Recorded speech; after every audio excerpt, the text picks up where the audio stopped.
Hello दोस्तों, नमस्कार, good evening. आप सभी का बहुत बहुत स्वागत है हमारे यूट्यूब चैनल कैरियर परिवार में। मैं मुकेश कुमार आप सबका बहुत बहुत स्वागत करता हूं। चलिए आज का क्लास हम लोग स्टार्ट करते हैं और आज होगा आपका यूनिट सेकेंड। जी हाँ, यूनिट फर्स्ट आपका कंप्लीट करवा दिया गया है और आप लोग को ग्रुप में शेयर भी कर दिया गया है यूनिट फर्स्ट का जो भी आपका नोट्स था वो वाला, ठीक है। तो उसको आप लोग ज़रूर पढ़िएगा एक बार दो बार। उसमें क्वेश्चन आंसर भी दिया गया है, वो भी उसमें शेयर किया गया। देखिए क्वेश्चन आंसर मैं इसलिए नहीं करवाया, उसमें हमें लग रहा था कि बहुत सारा क्वेश्चन एरर है और आप लोग भी उसको अपने तरीके से उसको बनाइएगा, है ना। फिर उसमें हम बाद में उसका हम वीडियो बना देंगे, ठीक है। उसका क्वेश्चन आंसर का आपको उसका पूरा PDF शेयर कर दिया गया है। जितना भी यूनिट फर्स्ट में जितना भी टॉपिक था सभी को उस सभी आपको उसमें दिया गया है। आप उसको ज़रूर एक बार दो बार देखिएगा मेन पॉइंट को आपको, ठीक है। और जब हम वीडियो बनाए थे तो उस समय आपको मेन पॉइंट को बता दिए थे, दर्शा दिया गया था। आज हम लोग देखेंगे यूनिट सेकेंड। जी हाँ, यूनिट सेकेंड जो है आपका बहुत ही इम्पॉर्टेंट है क्लास ये, क्योंकि आज यूनिट सेकेंड आपका पूरा कंप्लीट हो जाएगा यहाँ पर। और यहाँ पर हम लोग आज देखने वाले हैं प्रमुख शिक्षा शास्त्री एवं उनका दर्शन। जी हाँ, जितने भी प्रमुख शिक्षा शास्त्री है जैसे महात्मा गांधी है, गिजुबाई बधेका है, रविंद्रनाथ टैगोर है आपका, है ना, और आपका जॉन डीवी है और भी हैं यहाँ पर, ठीक है। जैसे कि मारिया मोंटेसरी है, ज्योतिबा फूले है, डॉक्टर जाकिर हुसैन हैं, JK कृष्णमूर्ति हैं। तो जितने भी यहाँ पर शिक्षा शास्त्री है उनका यहाँ पर हम लोग थोड़ा सा देखने वाले हैं डिटेल से। और ये आपके पूरे सिलेबस में दिया गया है, यूनिट सेकेंड में दिया गया है। तो इसको चलिए हम लोग आज कंप्लीट कर लेते हैं और इसका PDF आपको इसका क्वेश्चन आंसर करवाने के बाद आपको एक दिन बाद आपको दे दिया जाएगा ग्रुप में, ठीक है। और जो लोग अभी तक हमारे ग्रुप में नहीं जुड़े हैं, हमारे क्लास में अगर अभी तक नहीं जुड़े हैं, जो डेली आपका 9 बजे से लाइव क्लास होता है, तो आप इस नंबर पर हमें मैसेज कीजिए, कांटेक्ट कीजिए, आपको ग्रुप में ऐड किया जाएगा। 28 तारीख से 28 जुलाई से नया बैच आप लोग का स्टार्ट हुआ है, जिसमें DLED अभी स्टार्ट हुआ है, मैथ का क्लास स्टार्ट हुआ है। और जो लोग इसमें जुड़ना चाहते हैं दोस्तों, तो मात्र 351 इसमें चार्ज है, मात्र 351 चार्ज है। आप लोग कैसे पेमेंट कीजिएगा, तो ये जो नंबर आपको दिख रहा है 9341550523, तो इस नंबर पे पेमेंट करना है। और जो 7857824310 इस नंबर पर आपको मैसेज कर देना है ना। ये हमारा व्हाट्सएप ग्रुप का नंबर है, तो आप इस पर मैसेज कर दीजिएगा, इस नंबर पे आपको पेमेंट कर देना है, ठीक है। पेमेंट करने के बाद क्या करना है कि स्क्रीनशॉट ले लेना है और 7857 वाले नंबर पर आपको स्क्रीनशॉट भेज देना है व्हाट्सएप पर। वहाँ आपको ग्रुप का लिंक मिलेगा, ज्वाइन कर लीजिएगा। और उसके बाद सभी प्रीवियस जो भी PDF है, नोट्स है, वो आपको मिल जाएगा। प्रीवियस में हम 85 टेस्ट करवा चुके हैं, है ना, जिसमें आपको DLED, समान अध्ययन, करेंट अफेयर सभी चीज़ का वहाँ पर करवाया गया था, वो आपको मिल जाएगा, उसका PDF भी वीडियो भी। हमारा टेलीग्राम जरूर ज्वाइन कीजिएगा, कैरियर परिवार नाम का ग्रुप है हमारा टेलीग्राम ग्रुप। तो यहाँ से आपको टेलीग्राम में भी क्वेश्चन डालते रहते हैं, जहाँ से आपकी तैयारी होती रहेगी, ठीक है। तो चलिए दोस्तों, आज का क्लास हम लोग शुरू करते हैं और सभी लोग आ जाइए और वीडियो को एक बार सभी लोग लाइक कर दीजिए। चैनल पर नए हैं, चैनल को सब्सक्राइब कर लीजिए, बेल आइकन प्रेस कर लीजिए, ताकि आने वाला हर एक वीडियो का नोटिफिकेशन आपको मिलता रहे। देखिए सबसे पहले हम लोग शुरू करेंगे यहाँ से महात्मा गांधी से। जी हाँ, महात्मा गांधी। और यहाँ से आपको एक क्वेश्चन पूछा जाएगा, आपको फिक्स है महात्मा गांधी से। और महात्मा गांधी से जो क्वेश्चन पूछा जाएगा उनका हिंद स्वराज जो इनका पुस्तक है, इससे आपको क्वेश्चन पूछा जाएगा। और ये 100% है कि हिंद स्वराज से एक क्वेश्चन आपको पूछा जाएगा। तो चलिए हम लोग शुरू करते हैं महात्मा गांधी का हिंद स्वराज, यानी कि सामाजिक दर्शन और शिक्षा के संबंध को रेखांकित करते हुए। एक एक पॉइंट को यहाँ पर लाइन बाई लाइन हम लोग पढ़ते चलेंगे और इसको समझते हुए चलेंगे, ठीक है। चलिए, तो यहाँ पर देखिए कह रहा है कि हिंदू स्वराज गांधी जो हिंद स्वराज यहाँ पर लिखना चाहिए, हिंदू लिख दिया है ना। तो हिंद स्वराज, है ना। तो हिंद स्वराज जो है ये गांधी जी के द्वारा रचित एक पुस्तक है। ये क्वेश्चन बहुत बार एग्जाम में पूछा गया कि हिंद स्वराज जो ये पुस्तक है दोस्तों किसके द्वारा लिखी गई है, तो महात्मा गांधी के द्वारा। और मूल रचना जो हुई थी वो सन 1909 ईस्वी में गुजराती में थी आपका, यानी कि गुजराती भाषा में ये लिखा गया था, आपका मूल रचना है ना। तो मूल रचना भी पूछ सकता है, बाद में इसको बहुत सारे भाषा में अनुवाद किया गया था, लेकिन मूल रचना ये गुजराती लैंग्वेज में था, 1909 ईस्वी में लिखा गया था। 1909 ईस्वी में ही पार्लियामेंटो सुधार भी हुआ था, ठीक है। तो वो भी आप याद रखिएगा। चलिए आगे कह रहा है कि यह लगभग 30,000 शब्दों की लघु पुस्तिका है। जी हाँ, इसमें कितने शब्द हैं, तो लगभग 30,000 शब्द इसमें है, जिसमें गांधी जी ने अपने इंग्लैंड से दक्षिण अफ्रीका की यात्रा के दौरान पानी के जहाज में लिखी थी। जी हाँ, तो यहाँ पर थोड़ा सा बता रहा है इसके बारे में कि गांधी जी जो लिखे थे वो इंग्लैंड से कहाँ गए थे, दक्षिण अफ्रीका गए थे और पानी वाला जहाज से गए थे और उसी जहाज में इस बुक को वो लिखे थे। दोस्तों कह रहा है कि यह इंडियन ओपिनियन में सबसे पहले प्रकाशित हुई थी। देखिए इंडियन ओपिनियन जो एक पत्रिका थी जो भी गांधी जी के द्वारा निकाली गई थी, उसमें ये हिंद स्वराज की चर्चा की गई थी, यानी कि सबसे पहले प्रकाशित हुई थी आपको इंडियन ओपिनियन में। तो एक एक पॉइंट यहाँ से आपको नोट करते हुए चलना है ना। जब तक नोट नहीं कीजिएगा तो तैयारी अच्छे तरीके से नहीं होगा। कह रहा है कि जिसे भारत में अंग्रेजों ने यह कहते हुए प्रतिबंधित कर दिया था कि इसमें राजद्रोह घोषित सामग्री है ना। यानी कि जो ये इंडियन ओपिनियन में जो प्रकाशित हुआ था, इसको अंग्रेज क्या किया था, प्रतिबंध लगा दिया था और क्या कहा था कि ये जो हिंद स्वराज है इसमें राजद्रोह से संबंधित सामग्री है। इस पर गांधी जी ने इसका अंग्रेजी में भी अनुवाद निकाला है ना। पहले तो गुजराती में निकाला था लेकिन बाद में इसका अंग्रेजी अनुवाद भी निकाला ताकि बताया जा सके कि इसकी सामग्री राजद्रोहात्मक नहीं है ना। क्योंकि अंग्रेज कह रहा था कि इसमें क्या है, राजद्रोह से संबंधित इसमें चर्चाएं की गई है, लेकिन इसीलिए इसको अंग्रेजी में निकाल करके इसको यहाँ पर क्लियर किया गया। कह रहा है कि अतः 21 दिसंबर 1938 को इससे प्रतिबंध हटा दिया गया। यानी कि अंग्रेज के द्वारा जो प्रतिबंध लगाया गया था वो कब हटाया गया, 21 दिसंबर 1938 को। कह रहा है कि हिंद स्वराज का हिंदी और संस्कृत सहित कई भाषाओं में अनुवाद उपलब्ध है। जी हाँ, इसका हिंदी में भी अनुवाद किया गया है और संस्कृत में भी किया गया है। इस पुस्तिका में 20 अध्याय है। दोस्तों इस पुस्तिका हिंद स्वराज में टोटल कितने अध्याय है ना, तो 20 अध्याय है आपका। कह रहा है कि दक्षिण अफ्रीका में भारतीय लोगों के अधिकारों की रक्षा के लिए सतत लड़ते हुए गांधी जी 1909 में लंदन गए थे। जी हाँ, तो दक्षिण अफ्रीका ये गए थे और वहाँ से फिर कहाँ गए, 1909 में लंदन गए। वहाँ पर कई क्रांतिकारी स्वराज प्रेमी भारतीय नवयुवक उन्हें मिले और उनसे गांधी जी की बातचीत हुई और उसी का सार गांधी जी ने एक काल्पनिक संवाद में ग्रहित किया है और इस संवाद में गांधी जी के उस समय के महत्व के सब विचार आ जाते हैं। किताब के बारे में गांधी जी ने स्वयं कहा था, क्या कहा था, तो ये जो कहा था ये आप याद रखिएगा है ना। हिंद स्वराज के बारे में गांधी जी ने क्या कहा था कि मेरी यह छोटी सी किताब इतनी निर्दोष है कि बच्चों के हाथ में भी यह दी जा सकती है।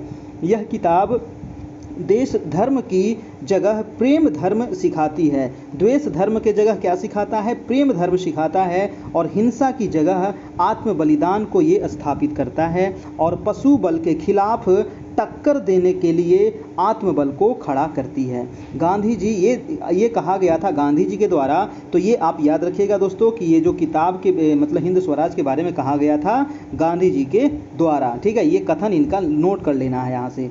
कह रहा है कि गांधी जी इस निर्णय पर पहुँचे कि पश्चिम के देशों में जैसे कि यूरोप है, अमेरिका में जो आधुनिक सभ्यता जोर कर रही है वह कल्याणकारी नहीं है, मनुष्य हित के लिए सत्यानाशकारी है। गांधी जी मानते थे कि भारत में और सारी दुनिया में प्राचीन काल से धर्मपरायण नीति प्रधान चली आई है, वही सच्चा क्या है, सभ्यता है। लेकिन जो पश्चिमी सभ्यताएं जो विकास कर रही थी वो सच्ची सभ्यता नहीं है।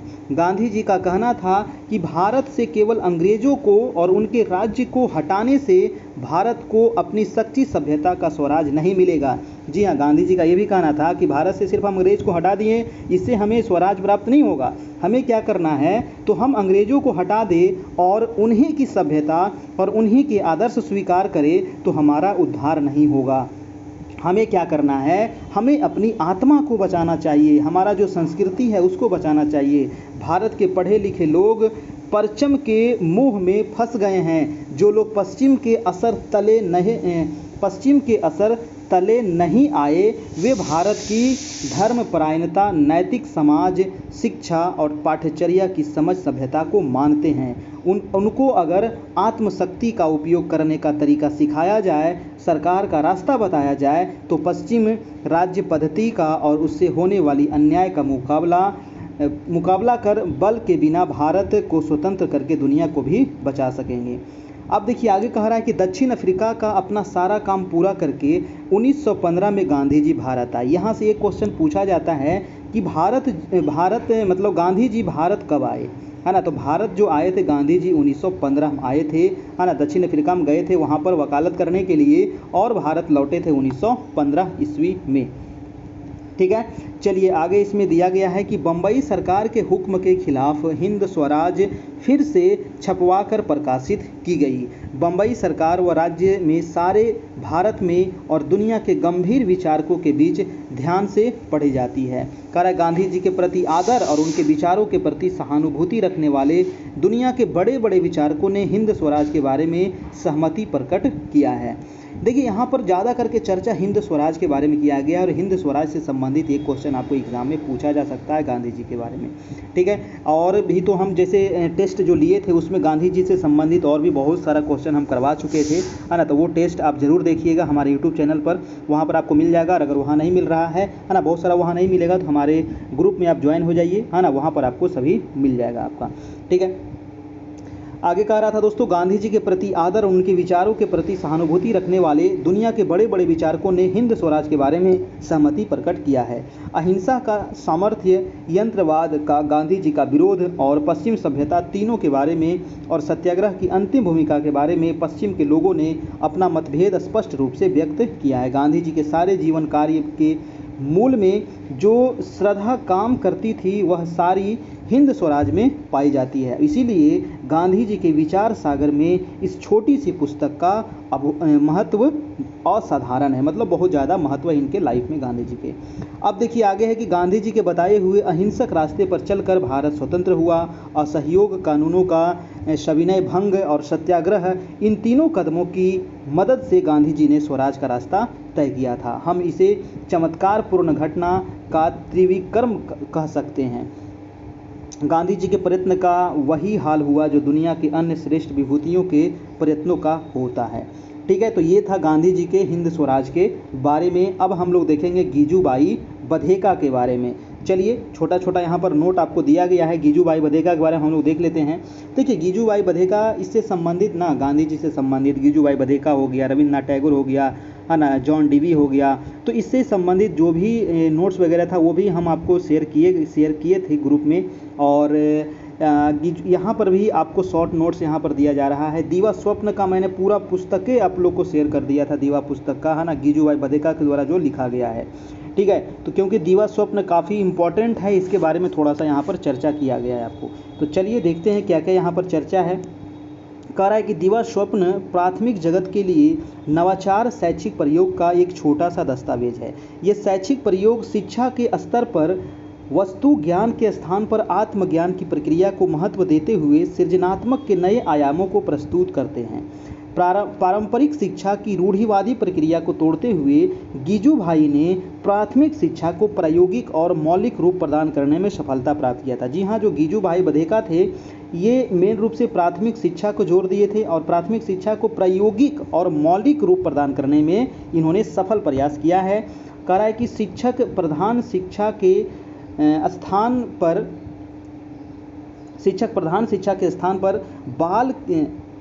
यहाँ पर देखिए क्या कर रहा है, शिक्षक प्रधान शिक्षा के स्थान पर बाल केंद्रित शिक्षा को महत्व दिया गया। पहले था कि शिक्षक प्रधान शिक्षा दिया जाता था, लेकिन वर्तमान में क्या है कि बाल केंद्रित शिक्षा दिया जाता है ना, जिसके अंतर्गत बालक की रुचि, बालक की क्षमता और बालक की आवश्यकता के अनुरूप ही शिक्षण प्रक्रिया का स्वरूप निर्धारित किया जाता है। और ये क्वेश्चन कई बार एग्जाम में पूछा गया है कि बाल केंद्रित शिक्षा के अंतर्गत क्या आता है, तो बालक की रुचि, बालक का क्षमता और उसकी आवश्यकता के अनुरूप ही शिक्षण प्रक्रिया का स्वरूप निर्धारित करना, उसे ही कहते हैं बाल केंद्रित शिक्षा। ठीक है, तो ये चीज़ आप यहाँ से नोट कर लीजिएगा। कह रहा है कि इस पुस्तक के अंतर्गत गीजूभाई के शैक्षणिक प्रयोगों का उद्देश्य प्राथमिक शिक्षा की रूढ़िवादी प्रक्रिया था और बालकों में बढ़ रही शिक्षा के प्रति निरक्षरता, विद्यालय के द्वारा दिए जा रहे आवश्यक बोझ और शिक्षकों द्वारा प्रयोग की जा रही रटंत शिक्षण पद्धति को दूर कर शिक्षा को आनंदमय और सृजनात्मक रूप प्रदान करता है। जी हाँ, तो ये था गीजूबाई बधेका के द्वारा। अब देखिए इसके कह रहा है आगे कि गीजूभाई के वास्तविक अनुभवों को शब्द देती इस पुस्तक की रचना गीजूभाई ने स्वयं 1932 में गुजराती भाषा में किया था। कह रहा है कि पुस्तक की आवश्यकता को शिक्षा के क्षेत्र में महसूस करते हुए कुछ समय बाद राम नरेश सोनी ने इसका हिंदी अनुवाद किया था। जो ये आपको दीवा स्वप्न लिखा गया था 1932 ईस्वी में, है ना, और ये गुजराती भाषा में ये भी लिखा गया था। लेकिन बाद में इसको क्या कह रहा है कि पुस्तक की आवश्यकता को शिक्षा के क्षेत्र में महसूस करते हुए कुछ समय बाद राम नरेश सोनी ने इसका हिंदी अनुवाद किया था। तो ये आप ध्यान रखिएगा कि जो दीवा स्वप्न था इसका हिंदी अनुवाद किसने किया था, तो राम नरेश सोनी ने। कह रहा है कि गिजू भाई ने अपने शैक्षणिक प्रयोगों को एक काल्पनिक पात्र शिक्षक लक्ष्मी राम के माध्यम से पुस्तक के अंतर्गत 4 खंडों में विभाजित कर प्रस्तुत किया है। और ये जो पुस्तक है दीवा स्वप्न दोस्तों, लक्ष्मी राम के माध्यम से इस पुस्तक को 4 खंड में बांटा गया है। और ये चारों खंड आपको आगे बताया गया है कि 4 खंड में किस किस चीज़ का वर्णन किया गया है ना। तो यहाँ पर कह रहा है कि एक वर्ष के अंतर्गत कक्षा 4 के विद्यार्थियों के साथ किए गए शैक्षणिक प्रयोगों की यात्रा को कहानी के माध्यम से साझा किया है, जो प्रथम खंड का प्रारंभ है। चलिए, कह रहा है कि इस खंड के अंतर्गत बाल मनोविज्ञान को समझाने का सफल प्रयास किया गया है। प्रथम खंड में क्या किया गया है, तो बाल मनोविज्ञान को समझाने का प्रयास किया गया है दीवा स्वप्न के प्रथम खंड में। इसको 4 खंड में बांटा गया है, ठीक है। अब कह रहा है कि बाल मन की इच्छाओं और जिज्ञासाओं को जानकर उसी के अनुसार शिक्षक को कक्षा शिक्षण के लिए शिक्षण नीति तैयार करनी चाहिए, ताकि कक्षा शिक्षण को सहज और रुचिकर बना सके। द्वितीय खंड में किसका वर्णन किया गया था, तो द्वितीय खंड में प्रयोग की प्रगति में बालकों के साथ प्रयोग प्रक्रिया को आगे बढ़ाते हुए शिक्षक ने शिक्षा मनोविज्ञान को समझते हुए बालकों में विषयों के प्रति रुचि विकसित करने के लिए खेल विधि का प्रयोग किया था। यानी कि द्वितीय खंड में, यानी कि बालक का जो पढ़ने का जो तरीका है उसको खेल विधि के माध्यम से कैसे बच्चे को सिखाया जाए, इसका उन्होंने प्रयोग किया था द्वितीय खंड में, ठीक है। अब देखते हैं हम तृतीय खंड। देखिए, तृतीय खंड में क्या किया था दोस्तों, तृतीय खंड में किया है कि 6 महीनों के अंत के अंतर्गत शिक्षक द्वारा किए गए प्रयोगों का सकारात्मक प्रभाव देखने को मिला। जी हाँ, अब कह रहा है कि जहाँ बालकों में विषयों के प्रति रुचि और समझ विकसित हो चुकी थी, 6 महीना इस पर प्रयोग किया गया। 6 महीना के बाद देखा गया कि इस पर बच्चे पर काफ़ी सकारात्मक प्रभाव पड़ रहा है, बालकों में विषय के प्रति क्या हो रहा है, रुचि हो रहा है और उसमें समझ विकसित हो रही है। वहीं दंड और भय की खाई को कम करते हुए शिक्षक और विद्यार्थी की आपसी संबंधों में भी सहजता का भाव उत्पन्न हो गया, ठीक है। चतुर्थ खंड में क्या हुआ, चतुर्थ खंड में है, चतुर्थ खंड के अंतर्गत शिक्षक के प्रयोग की यात्रा एक सार्थक मंजिल की ओर पहुंच चुकी थी। बालकों के सर्वांगीण विकास की प्रक्रिया में गतिशीलता थी, जो वही अन्य शिक्षक और बालकों के माता पिता भी इन प्रयोगों से प्रभावित व जागरूक दिखाई दे रहे थे। तो ये 4 खंड में बांटा गया था गिजू भाई बधेका का दीवा स्वप्न को, ठीक है। तो ये चारों खंड आप ध्यान में रखना है आपका।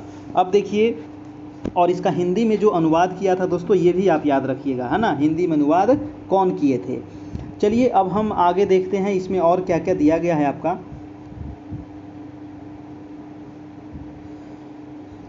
कह रहा है कि कहा जा सकता है कि दीवा स्वप्न जो है ये आदर्श प्राथमिक शिक्षा की आधारशिला की नींव रखती है ना। दीवा स्वप्न जो है प्राथमिक शिक्षा पर ज़्यादा जोर दिया गया था दीवा स्वप्न में, और ये गिजू भाई बधेका की पुस्तक है, 1932 में ये लिखी गई थी, ठीक है, याद रखिएगा, गुजराती भाषा में। कह रहा है कि एक ऐसी बाल करूपी निर्माणाधीन इमारत जिसके द्वारा भविष्य में देश और समाज की प्रगति का ग्राफ निर्धारित किया जाता है। गिजू भाई यह पुस्तक प्राथमिक शिक्षा में नए आविष्कारों और मौलिक प्रयोगों के कारण शिक्षाविदों, निष्ठावान शिक्षकों और जागरूक अभिभावकों के लिए प्रेरणा के स्रोत के रूप में कार्य करती है। यह जो पुस्तक है यह बालकों के सर्वांगीण विकास में सहायक है।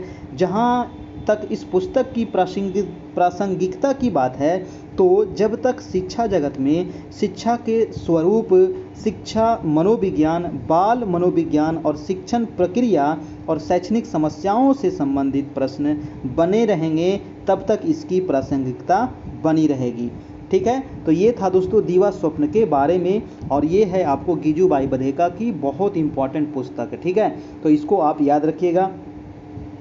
अब जो आगे हम लोग देखने वाले हैं वो रविंद्रनाथ टैगोर के बारे में देखने वाले हैं, ठीक है। रविंद्रनाथ टैगोर से संबंधित बहुत सारे आपको क्वेश्चन आंसर करवाया गया है जब टेस्ट हो रहा था उस टाइम पर, ठीक है। जितने भी दार्शनिक हैं, शिक्षा शास्त्री हैं, इनके बारे में आपको क्वेश्चन आंसर में करवाया गया है ना। लेकिन बहुत सारे लोग बोले कि सर इसको सब्जेक्टिव करवा दिया जाए, इस वजह से ये करवाया जा रहा है और इसको कुछ दिन में आप लोग को समाप्त कर दिया जाएगा। धीरे धीरे लगभग 1 महीना ये क्लास चलेगा आपका।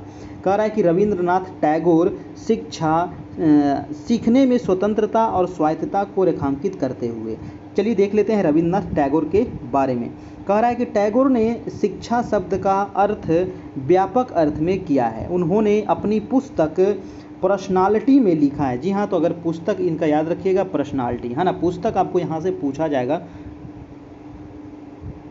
तो कह रहा है कि उन्होंने अपनी पुस्तक पर्सनालिटी में क्या लिखा है दोस्तों, कि सर्वोत्तम शिक्षा वही है जो संपूर्ण सृष्टि से हमारे जीवन का सामंजस्य स्थापित करती है। जी हाँ, तो ये आप जो कथन लिखा गया है ये आप याद रखिएगा। ये है आपको पर्सनालिटी में लिखा गया है, किसके द्वारा, तो रविंद्रनाथ टैगोर के द्वारा। ठीक है, कह रहा है कि संपूर्ण सृष्टि से टैगोर का अभिप्राय है संसार की चर और अचर, जड़ और चेतन, सजीव और निर्जीव सभी वस्तुएं से, है ना।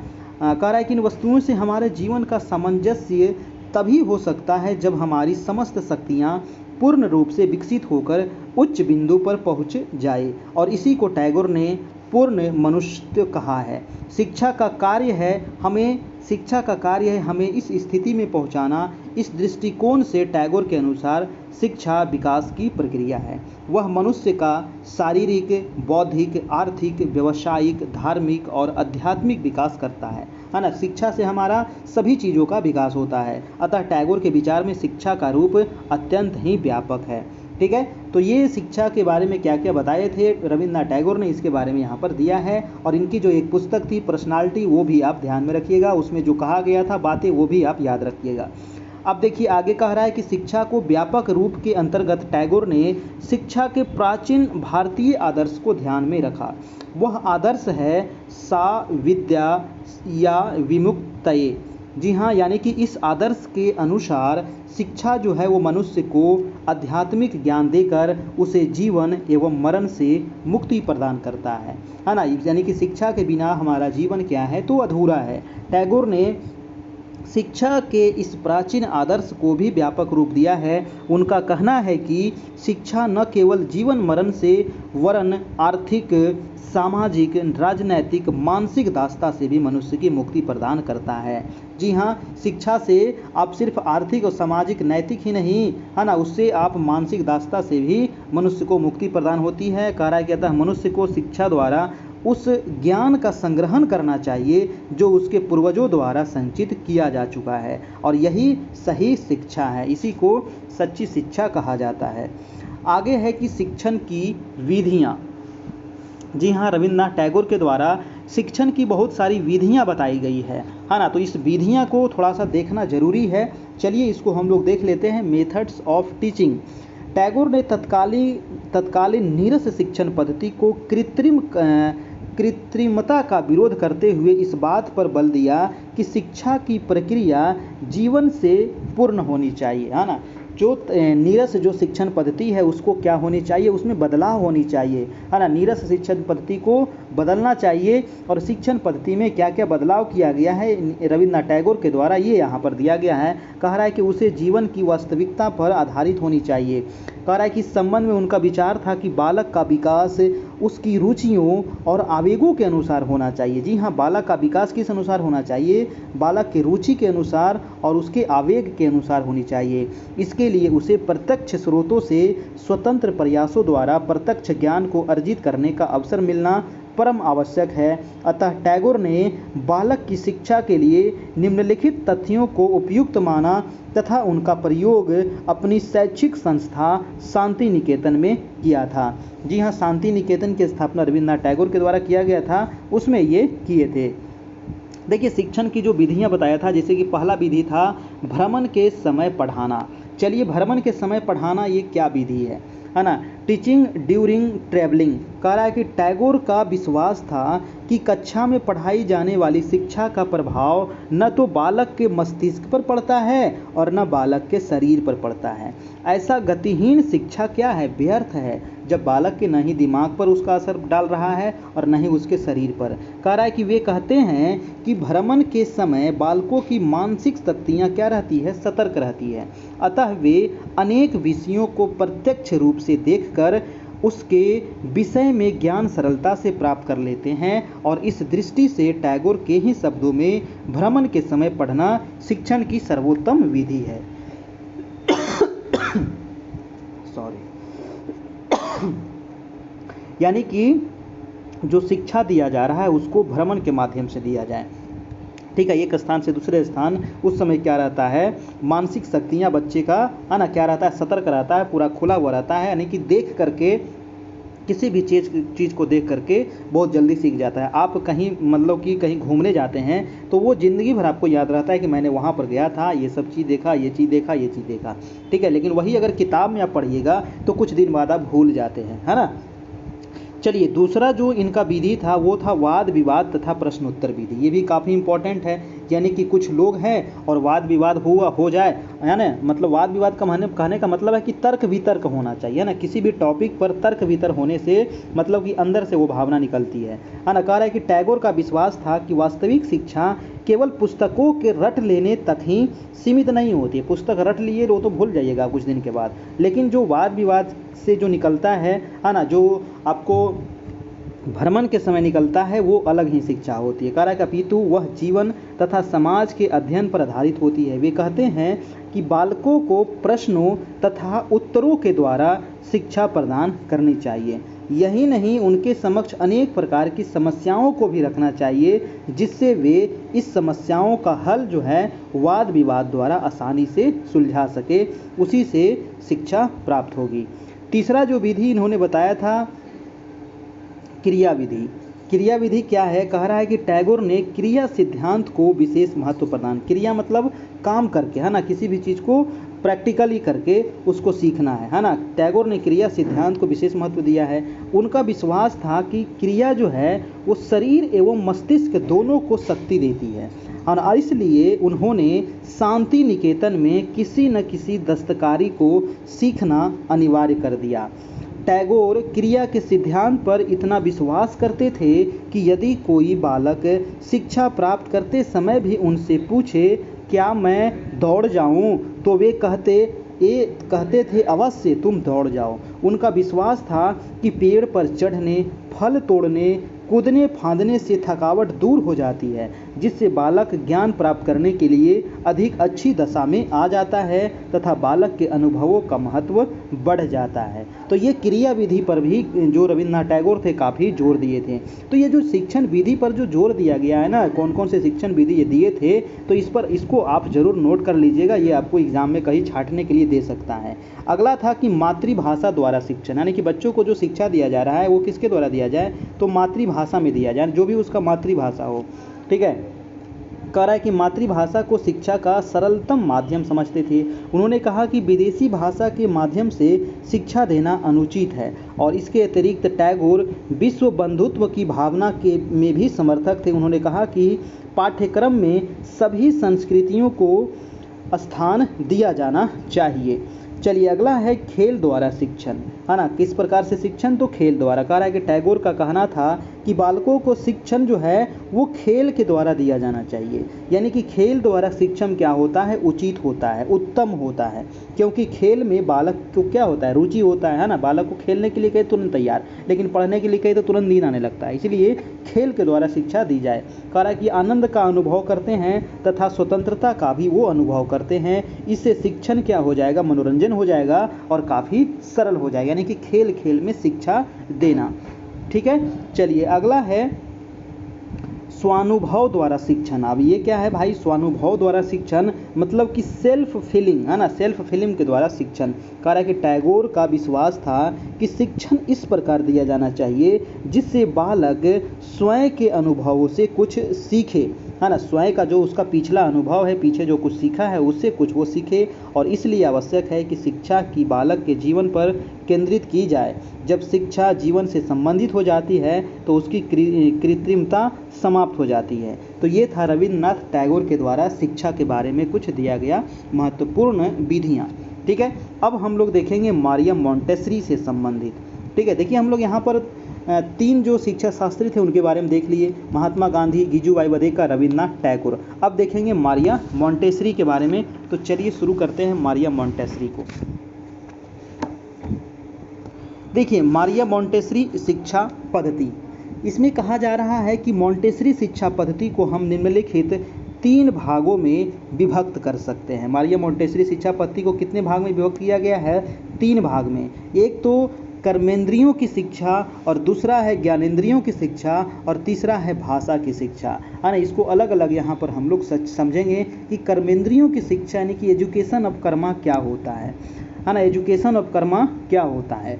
तो इसमें कह रहा है कि बाल गृह में सर्वप्रथम बालकों की कर्मेंद्रियों को प्रशिक्षित किया जाता है।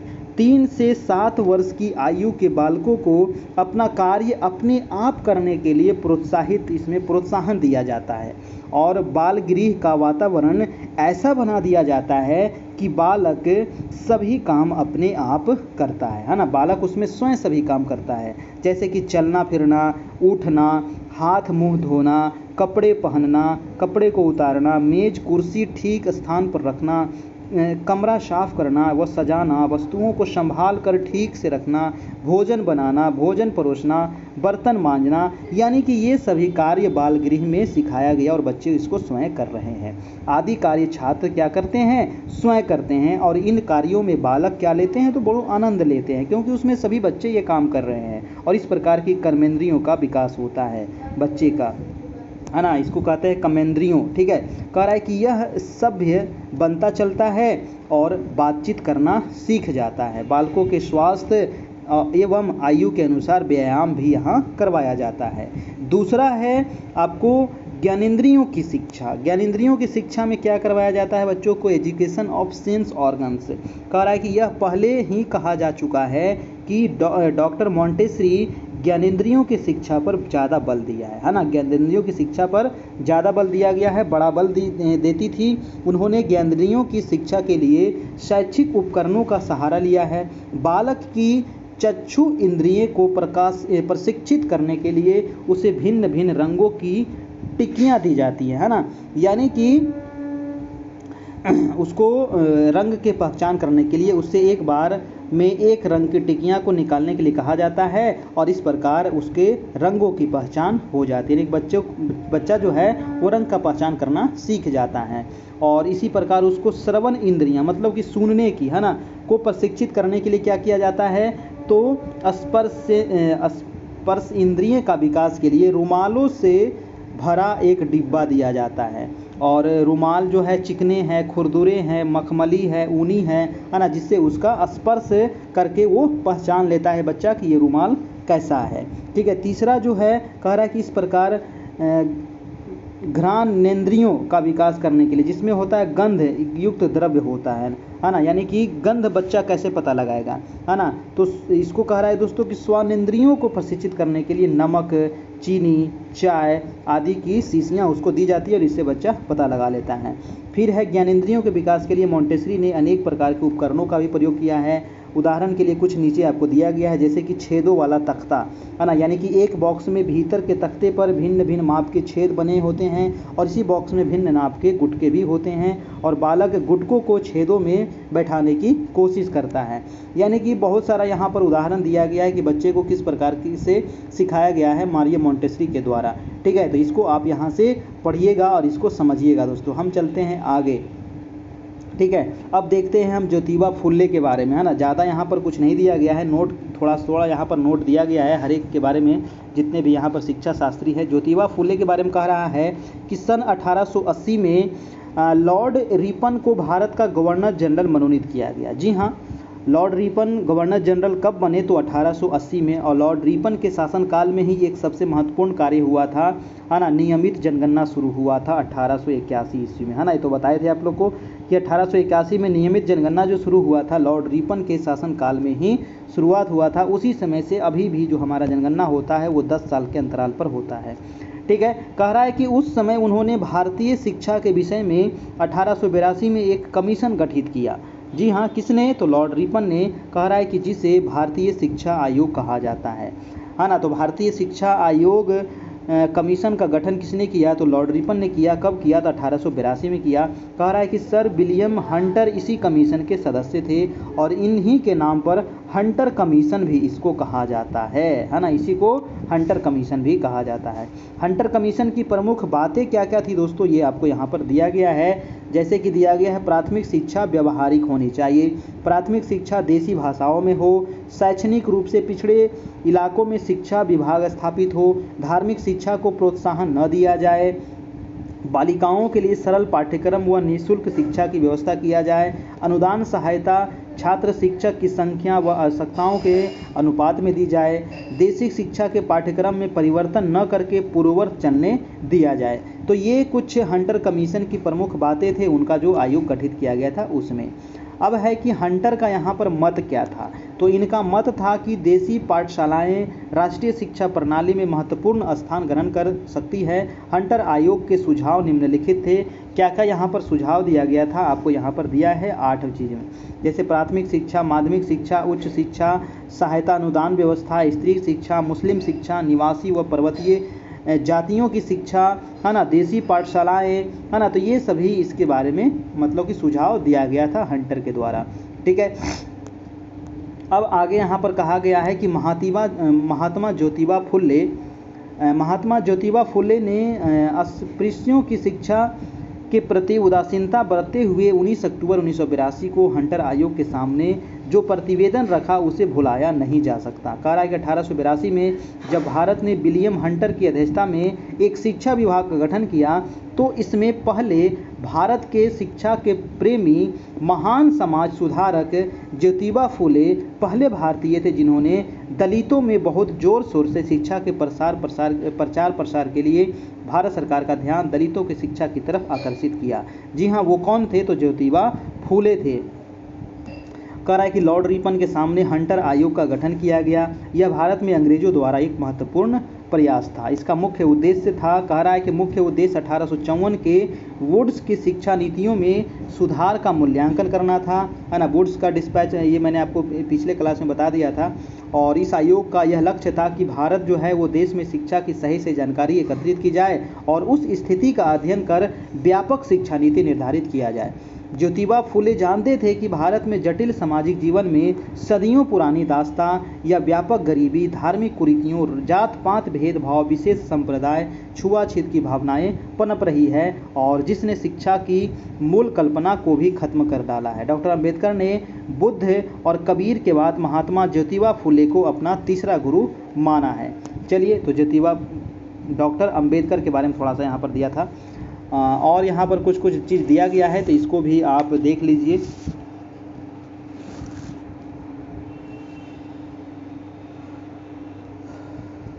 देखिए यहाँ पर थोड़ा सा दिया है कि महात्मा ज्योतिबा फुले का जन्म कब हुआ था, तो नोट कर लीजिएगा। 11 अप्रैल 1827 को इनका जन्म होता है और जन्म इनका हुआ था ज्योतिबा फुले का पुणे में हुआ था दोस्तों। ठीक है। कह रहा है कि उनकी माता का नाम क्या था? माता का नाम था चीमना बाई, है ना, चीमन बाई तथा पिता का नाम था गोविंद राय। ठीक है, गोविंद राव नाम था और माता का नाम था चिमना बाई। ठीक है, तो ये याद रखिएगा। उनका परिवार कई पीढ़ी पहले माली का काम करता था ना, इसीलिए इनके जो नाम के आगे लगा हुआ है ज्योतिबा फुले, है ना, यानी कि वो माली का काम करते थे। वे सतारा से पुणे फूल ला करके फूलों के गजरे आदि बनाया करते थे, इसीलिए उनकी पीढ़ी जो है वो फूले के नाम से जानी जाती है। ज्योतिबा जो है दोस्तों ये बहुत बुद्धिमान थे और उन्होंने मराठी में अध्ययन किया था क्योंकि ये महाराष्ट्र के थे, पुणे में इनका जन्म हुआ था। ठीक है, और कह रहा है कि वे एक महान क्रांतिकारी भारतीय दर्शन के विचारक समाजसेवी एवं दार्शनिक थे। 1840 में ज्योतिबा का विवाह जो हुआ वो सावित्री बाई से हुआ जब महाराष्ट्र में धार्मिक सुधार आंदोलन जारी था। जाति प्रथा का विरोध करने एवं एकेश्वरवाद को अमल में लाने के लिए प्रार्थना समाज की स्थापना की गई, जिसके प्रमुख जो थे वो गोविंद रानाडे और आरजी भंडारकर थे। उस समय महाराष्ट्र में जाति प्रथा बड़े ही विभत्स रूप में फैली हुई थी। चलिए यहाँ पर कुछ और थोड़ा सा दिया गया है। देखिए ज्योतिबा फुले के बारे में एक चीज़ मैं इंपॉर्टेंट आपको बता देता हूँ, इनका जो सत्यशोधक समाज था ये आपको क्वेश्चन एग्जाम में पूछा जा सकता है ना। यानी कि इस महान समाज सेवी ने अछूतों के उद्धार के लिए दोस्तों एक समाज सत्यशोधक समाज की स्थापना किया था। तो सत्यशोधक समाज की स्थापना कब हुआ था, नोट कर लीजिएगा आप, 24 सितंबर, हाँ ना, 24 सितंबर 1873 को हुआ था दोस्तों। 1873 को हुआ था ये सत्यशोधक समाज की स्थापना। कहाँ हुआ था, तो पुणे में हुआ था, है ना, पुणे में ही इनका जन्म होता है और पुणे में ही सत्यशोधक समाज की स्थापना किए थे। कौन किए थे, तो ज्योतिबा फुले। ये यहाँ से आपको क्वेश्चन पूछा जाएगा एग्जाम में, ठीक है। कह रहा है कि उनका भाव देख करके 1888 में उन्हें महात्मा की उपाधि दी गई। तो ये भी याद रखिएगा कि ज्योतिबा फुले को महात्मा की उपाधि कब दी गई, तो 1888 में दिया गया। और उनकी मृत्यु कब हुई थी, तो 28 नवंबर 1890 को उनकी मृत्यु हो जाती है पुणे में ही, ठीक है। तो ये था ज्योतिबा फुले से संबंधित कुछ इंपॉर्टेंट चीज़ें। अब देखेंगे डॉक्टर जाकिर हुसैन के बारे में। देखिए डॉक्टर जाकिर हुसैन शैक्षणिक लेख बाल केंद्रित शिक्षा के महत्व को रेखांकित करते हुए, चलिए इसके बारे में थोड़ा सा यहाँ पर पढ़ लेते हैं। कह रहा है कि शिक्षा की दृष्टि से डॉक्टर जाकिर हुसैन की गणना भारतीय शिक्षा शास्त्रियों में ठीक उसी प्रकार से की जाती है जिस प्रकार जर्मन में कर्सन स्टेन्स तथा अमेरिका में जॉन डीवी का किया जाता है। यानी कि भारत में इनका काफ़ी शिक्षा के क्षेत्र में बड़ा योगदान है डॉक्टर जाकिर हुसैन का, है ना। ये बहुत अच्छे लेखक थे और उन्होंने भारत के जन समूह अधिगम रूपी दीपक को नई ज्योति प्रदान की है तथा व्यक्ति के नैतिक व्यक्तित्व बनाने में उन्होंने मूल केंद्रित शिक्षा की स्थापना की है। उनकी शिक्षा का मूल उद्देश्य जो था वो जन समूह को साक्षर करना नहीं बल्कि सामाजिक परिवर्तन हेतु शांति और प्रगति के रास्ते पर सृजनशील मनुष्य बनाना था, है ना। यानी कि जन समूह को साक्षर करना ही सबसे बड़ा उद्देश्य नहीं है, मेन उद्देश्य है सामाजिक परिवर्तन लाना, है ना, और शांति और प्रगति के रास्ते पर सृजनशील मनुष्य बनाना। डॉक्टर जाकिर हुसैन के अनुसार शिक्षा जो है वो व्यक्ति में ज्ञान, संस्कृति, मूल प्रवृत्तियां आदि को विकसित करती है। उन्होंने कहा कि वर्तमान कठिनाइयों और ज्वलंत समस्याओं का समाधान हम तभी कर सकते हैं जब प्राचीन भारतीय मूल्यों, सूफी संतों, पाश्चात्य दार्शनिकों द्वारा मानवता को प्रदान किए गए मूल्यों का सहारा ले, और इसके लिए उन्होंने सामाजिक दर्शन को एक अनोखे ढंग से प्रस्तुत किया था, ठीक है। तो ये था ज्योतिबा फुले के बारे में। इनके बारे में और भी यहाँ पर कुछ महत्वपूर्ण चीज़ें दिया गया है, तो यहाँ से आप इसको पढ़ लीजिएगा, ठीक है। अब हम चलते हैं दोस्तों जे.के. कृष्णमूर्ति के बारे में, ठीक है। कुछ ज़्यादा इंपॉर्टेंट नहीं था, है ना, इससे संबंधित क्वेश्चन आएगा, वहाँ पर आप इसको देख लीजिएगा, है ना। जो जे.के. कृष्णमूर्ति ने शिक्षा क्या है ना, शिक्षा क्या है, इनकी एक पुस्तक है ना, जे.के. कृष्णमूर्ति की एक पुस्तक है शिक्षा क्या है, तो ये आप याद रखिएगा, है ना। इनकी एक पुस्तक है शिक्षा क्या है, यह पुस्तक जे.के. कृष्णमूर्ति द्वारा लिखित है ना। शिक्षा क्या है, वाह, बहुत बढ़िया पुस्तक है शिक्षा क्या है, जी हाँ। और इस पुस्तक के लेखक कौन है, तो जे.के. कृष्णमूर्ति। कह रहा है कि प्रस्तुत है पुस्तक के कुछ अंश।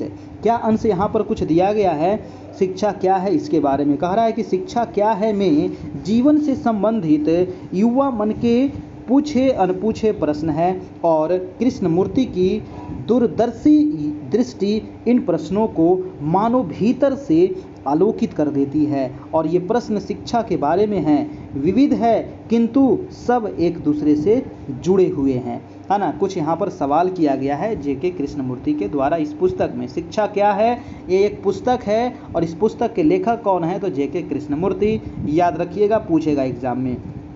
कह रहा है जे.के. कृष्णमूर्ति ने धर्म, अध्याय, दर्शन, मनोविज्ञान, शिक्षा को अपनी अंतर्दृष्टि के माध्यम से नए आयाम दिए। 6 दशक से भी अधिक समय तक विश्व के विभिन्न भागों में अलग अलग पृष्ठभूमियों से आए श्रोताओं के विशाल समूह कृष्णमूर्ति के व्यक्तित्व तथा वचनों की ओर आकर्षित होते रहें, पर वे किसी के गुरु नहीं थे। अपने ही शब्दों में वे सब एक दर्पण थे जिसमें इंसान खुद को देख सकता है। वे किसी समूह के नहीं, सच्चे अर्थों में समस्त मानवता के वे मित्र थे दोस्तों, जे.के. कृष्णमूर्ति। इनके बारे में आपको यहाँ पर और भी बहुत सारे चीज़ें दी गई है, जैसे कि कृष्णमूर्ति के उत्तर बंधे बंधाए नहीं होते, अपितु वे उस प्रश्न की यात्रा में आपके साथ साथ वहाँ तक चलते हैं जहाँ प्रश्न और उत्तर एक हो जाते हैं। प्रश्न में छिपे उत्तर से आपकी मुलाकात हो जाती है। प्रश्न उत्तरों का यह अपूर्व संगम वाराणसी के गंगा तट पर स्थित राजघाट के सुरम्य वातावरण में हुआ था तथा बनारस हिंदू विश्वविद्यालय के प्रांगण में दी गई कृष्णमूर्ति की 3 वार्ताएं प्रस्तुत कृति में संकलित है। जी हाँ, तो ये था जेके कृष्णमूर्ति के बारे में। और हम आगे चलते हैं, इनके बारे में कुछ और दिया गया है तो देख लेते हैं, है ना। और देखिए एक दार्शनिक और यहाँ पर बचे हुए हैं, जॉन डीवी। तो जॉन डीवी के बारे में भी यहाँ पर थोड़ा सा कुछ दिया गया है, इसको भी आप देख लीजिए, ठीक है। जॉन डीवी, देखिए जॉन डीवी शिक्षा और लोकतंत्र और शिक्षा, लोकतंत्र जीवन एवं शिक्षा के पूर्व दर्शन के रूप में। जॉन डीवी कहाँ के थे? तो ये अमेरिका के थे। कह रहा है कि दोस्तों कि जॉन डीवी ने अपने जीवन दर्शन एवं शिक्षा दर्शन दोनों में लोकतंत्र को अत्यधिक महत्व दिया है। जी हाँ, तो जॉन डीवी किस पर सबसे अधिक जोर दिए हैं? तो सबसे अधिक जो जोर दिए हैं, महत्व दिए हैं, वो लोकतंत्र को। उनका कथन है कि लोकतंत्र केवल सार्वजनिक प्रशासन का राजनैतिक सूत्र नहीं है, बल्कि यह जीवन एवं शिक्षा का पूर्ण दर्शन है। डीवी के अनुसार लोकतंत्र मनुष्यों को अपनी शक्तियों एवं क्षमताओं को अभिव्यक्त करने का पूर्ण अवसर देता है ताकि वे सहयोगी अनुभवों में स्वतंत्रतापूर्वक भाग ले सकें। लोकतंत्र का सार बाह्य शक्ति एवं नियम के स्थान पर स्वतंत्र समागम एवं प्रत्येक व्यक्ति के मूल्य की अनुभूति में निहित है। डीवी लोकतंत्र से संबंधित परंपरागत स्वतंत्रता संबंधी विचारों से सहमत नहीं थे और इसलिए उन्होंने उनके स्थान पर नवीन विचारों का प्रतिपादन किया था। डीवी स्वीकार करते हैं कि स्वतंत्रता लोकतंत्र का सार है। यह विवेक युक्त दूरदर्शिता, पहलकदमी एवं स्वतंत्रता निर्णय का बोध कराती है। ठीक है, तो ये आप इनका जो कोटेशन है आप याद रखिएगा, है ना। कह रहा है कि उनके अनुसार स्वतंत्रता विवेक युक्त कार्यों, निरीक्षण एवं निर्णय में निहित है। दूसरे शब्दों में स्वतंत्रता का रूप वृद्धि के रचनात्मक कार्यों की अनुभूति में निहित है। अगला जो इसके पॉइंट दिया गया है कि लोकतंत्रीय आदर्शों की प्राप्ति के लिए शिक्षा एक महत्वपूर्ण साधन के रूप में। तो चलिए इसको थोड़ा सा पढ़ लेते हैं हम लोग। कह रहा है कि डीवी के अनुसार लोकतंत्रीय आदर्शों की प्राप्ति के लिए शिक्षा का सर्वोत्तम महत्व है, क्योंकि उन्होंने लोकतंत्र के लिए जिस प्रकार की स्वतंत्रता तथा बुद्धि के सृजनात्मकता कार्यों की अनुभूति प्रदान की है, उसकी प्राप्ति शिक्षा द्वारा ही संभव है। डीवी शिक्षा के माध्यम से लोकतंत्रीय समाज की स्थापना करते थे, जिसके प्रत्येक क्षेत्र में लोकतंत्रात्मक आदर्शों की पूर्ति होती है। इसके लिए डीवी का विचार था कि सभी बालकों के लिए सार्वजनिक शिक्षा प्रदान की जानी चाहिए और सभी को शैक्षिक अवसरों की समानता, जी हाँ, शैक्षिक अवसरों की समानता दी जाए। उनका यह भी विचार था कि केवल शैक्षिक क्षेत्र में ही नहीं बल्कि जीवन के अन्य क्षेत्रों में भी समानता दिया जाना चाहिए, है ना। शैक्षिक क्षेत्र के अलावे जीवन के जितने भी क्षेत्र हैं सभी क्षेत्र में समानता होने चाहिए। इसीलिए डीवी विद्यालय को एक लघु समाज के रूप में प्रस्तुत करना चाहते थे। उससे यह आशा करते थे कि बालक के अनुभवों, आशाओं, आवश्यकताओं एवं रुचियों के महत्व को स्वीकार करें। डीवी का विश्वास था कि विद्यालयों की क्रियाओं में भाग लेकर बालक स्वयं अपने महत्व को समझने में समर्थ होता है और धीरे धीरे उसे विश्व का ज्ञान हो जाता है। उनका विचार है कि नियंत्रण एवं निर्धारण में प्रत्येक शिक्षण को प्रत्यक्ष रूप से अथवा अपने प्रतिनिधियों के माध्यम से शक्ति प्राप्त होनी चाहिए। इस प्रकार स्पष्ट है कि डीवी विद्यालय को एक लघु सामाजिक संस्था के रूप में मानते थे और इसके माध्यम से लोकतंत्रीय आदर्शों एवं सिद्धांतों का प्रयास एवं लोकतंत्रीय समाज का निर्माण करना चाहते थे। तो ये था जॉन डीवी से संबंधित कुछ यहाँ पर महत्वपूर्ण इनका लेख है ना। चलिए, तो आज यहीं पर दोस्तों हम क्लास को समाप्त करेंगे और इसमें देखिए अभी क्वेश्चन होना बाकी है ना। तो आज इतना ही हम रहने देते हैं, अगले क्लास में हम इसका क्वेश्चन आंसर कर लेंगे। ठीक है, 50 क्वेश्चन इसमें से बनाया गया है और 50 क्वेश्चन इसमें से हम लोग पीछे अगले क्लास में करेंगे। उसके बाद इसका PDF आपको शेयर कर दिया जाएगा। आपको इसका अगर PDF चाहिए तो दोस्तों पीछे जितना क्लास हुआ है उसका सबका PDF आपको मिल जाएगा, है ना। आपका DLED का मिल जाएगा, यूनिट फर्स्ट का हो जाएगा आपका, आज यूनिट सेकेंड भी कंप्लीट हो गया, इसमें क्वेश्चन आंसर बाकी है ना। इसको करवाने के बाद इसका भी PDF आपको दे दिया जाएगा। इसके बाद यूनिट 3 है, 4 है, 5 है, 6 है, 7 है, 8 है, टोटल 8 यूनिट यहाँ पर कंप्लीट करवाया जाएगा और उससे संबंधित कुछ महत्वपूर्ण प्रश्न भी करवाया जाएगा। और यहाँ पर जो मेन जो पॉइंट था वो भी आप यहाँ से नोट करते हुए चलिएगा तो अच्छा रहेगा, ठीक है। और अभी तक हमारे ग्रुप में आप नहीं जुड़े हैं, वहाँ पर जुड़ जाइए, वहाँ पर सभी आपको PDF नोट्स आपको मिल जाएगा। इसके लिए 351 दोस्तों आपको चार्ज है। 351 आपको कैसे पेमेंट करना है ना, ये जो नंबर आपको दिख रहा है 7857824310, ठीक है, आप इस नंबर पर भी पेमेंट कर सकते हैं। और ये जो नंबर है हमारा व्हाट्सएप ग्रुप का नंबर है ना, ये व्हाट्सएप नंबर है, आप इस पर मैसेज करके जुड़ सकते हैं। 351 जो पेमेंट करना है वो आपको फ़ोन पे के माध्यम से गूगल पे कर सकते हैं, पेटीएम कर सकते हैं, है ना। ये जो नीचे वाला जो नंबर दिख रहा है ना आपको 9341550523, है ना, 9341550523, आप इस नंबर पर पेमेंट कर दीजिए। अगर ऊपर वाले नंबर पर पेमेंट नहीं होता है तो नीचे वाले पर कर दीजिएगा, है ना, क्योंकि दोनों से पेमेंट आप कर सकते हैं, कोई दिक्कत नहीं है ना। लेकिन ऊपर वाला जो नंबर है 7857824310 ये हमारा व्हाट्सएप नंबर है, ठीक है, ये हमारा क्या है, व्हाट्सएप नंबर है ना। और व्हाट्सएप पर स्क्रीनशॉट लेकर के आप भेज दीजिएगा। जो लोग भी पेमेंट करेंगे तो स्क्रीनशॉट लेकर के आप जरूर भेज दीजिएगा। और वहाँ पर आपको ग्रुप का लिंक मिलेगा, ग्रुप को ज्वाइन कर लेना है। उसके बाद सभी मटेरियल आपको मिल जाएगा, लगभग 130 से 40 PDF आपको मिलने वाला है स्टार्टिंग में, है ना। जैसे आप ज्वाइन करिएगा तो 130 से 40 PDF आपको मिलेगा, जिसमें 85 टेस्ट जो हम करवाए हैं पीछे वो आपको मिल जाएगा। आपका DLED का हुआ है टेस्ट, समान अध्ययन का हुआ है, उसमें आपको करेंट अफेयर पूरा बिहार से संबंधित करेंट अफेयर सब करवाया गया है ना। और उसमें रीजनिंग मैथ का भी करवाया गया था, ठीक है। और मैथ का जो क्लास हुआ है वो भी आपको उसमें करवाया गया है। DLED जो करवाया जा रहा है वो भी आपको, यानी कि टोटल 130 से ज़्यादा ही आपको यहाँ पर PDF मिल जाएगा स्टार्टिंग में, ठीक है। चलिए, तो जो लोग भी पेमेंट करेंगे उनको, और जो लोग को मिल गया है, जिन लोग को अभी नहीं मिला है ना, तो ग्रुप में हम एक बार फिर से शेयर कर देंगे। बहुत सारे लोग कह रहे हैं कि सर डिलीट हो गया, तो ग्रुप में हम फिर से शेयर कर देंगे, है ना। ग्रुप में हम फिर से PDF को शेयर कर देंगे 1-2 दिन में, है ना। उसके बाद सभी लोग वहाँ से डाउनलोड कर लीजिएगा और रख लीजिएगा, ठीक है। बार बार PDF मैं शेयर नहीं करते रहूँगा, मान एक बार मैं फिर से ग्रुप में शेयर कर दूंगा, वहाँ से आप सभी PDF डाउनलोड कर लीजिएगा, है ना, और वहाँ से आप रख लीजिएगा अपने पास।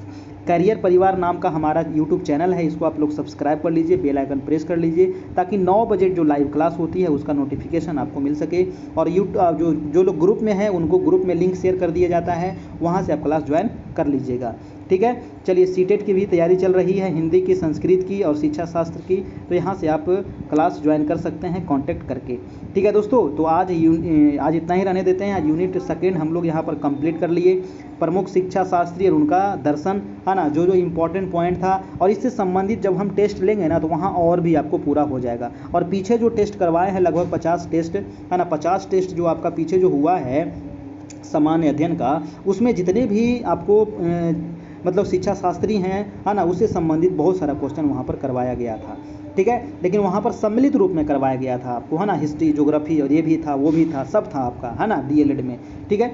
चलिए, तो इसका नोट्स और क्वेश्चन आंसर भी आपको मिल जाएगा, ठीक है। तो आप लोग समझ गए किस अनुसार से आपको क्लास ज्वाइन करना है। 28 तारीख से ही नया बैच शुरू हुआ है ना, जिसमें आपको DLED अभी स्टार्ट हुआ है, ठीक है। तो 351 पेमेंट करके इस नंबर पर स्क्रीनशॉट भेज दीजिएगा, जहां आपको ग्रुप में ऐड कर दीजिएगा। धन्यवाद दोस्तों, फिर मिलते हैं हम नेक्स्ट वीडियो में कल इसी समय इसी चैनल पर। तब तक के लिए good night, goodbye and take care.